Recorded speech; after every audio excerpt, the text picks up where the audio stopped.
या बातमीपत्राचे प्रायोजक आहेत गोकुळ, गोकुळ दूध आणि दुग्ध उत्पादने।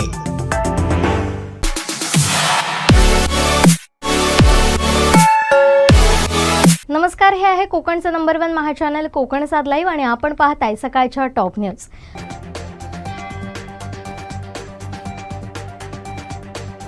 दोडामार्ग तालुक्याच्या दोडामार्ग आणि गोवा हद्दीवरील 90% दोडामार्ग तालुकावासीय ज्या भागात पेट्रोलियम कंपनीचा पेट्रोल पंपावर पेट्रोल डिझेल भरत असतात त्या पेट्रोल पंप अज्ञात चोरट्यांनी फोडत तब्बल चोरट्यांनी 16 लाख रुपयांची रोकड लंपास केली आहे। ही घटना सोमवारी उघडकीस आल्यानंतर याबाबतची तक्रार पेट्रोल पंप मालकानं गोवा दोडामार्ग पोलीस दूरक्षेत्रात नोंदवली आहे। सिंधुदुर्ग नगरीच्या प्रवेशद्वारावर उभारण्यात आलेल्या छत्रपती शिवाजी महाराज पुतळा परिसराच्या सुशोभीकरणासाठी 1 कोटी तर व्यापारी संकुलासाठी 5 कोटी रुपयांचा निधी सार्वजनिक बांधकामचे मंत्री तथा पालकमंत्री रवींद्र चव्हाण यांनी मंजूर केला, अशी माहिती भाजपा युवा मोर्चा अध्यक्ष आनंद उर्फ भाई सावंत यांनी दिली आहे।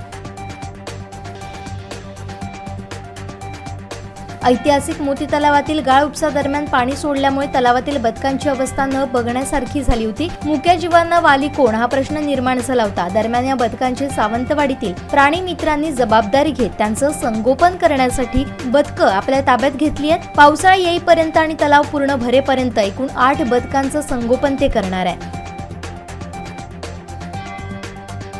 बांदा दोडामार्ग रस्त्यावर पानवळ इथं गव्या रेड्यानं रस्त्यावर येत दुचाकीला धडक दिल्यानं डेगवे येथील दूध व्यावसायिक सागर स्वार हे जखमी झाले। त्यांच्या दुचाकीवरील 40 लिटर दूध रस्त्यावर सांडल्यानं त्यांचं नुकसान झालंय। गणेशोत्सवाच्या काळात तिकिटांचा काळाबाजार रोखण्यासाठी कोकणात जादा गाड्या सोडण्यात याव्यात, बेकायदेशीर एजंटांना आळा घालण्यात यावा, अशी मागणी खासदार विनायक राऊत यांनी रेल्वेचे महाव्यवस्थापक नरेश लालवाणी यांच्याकडे केली आहे।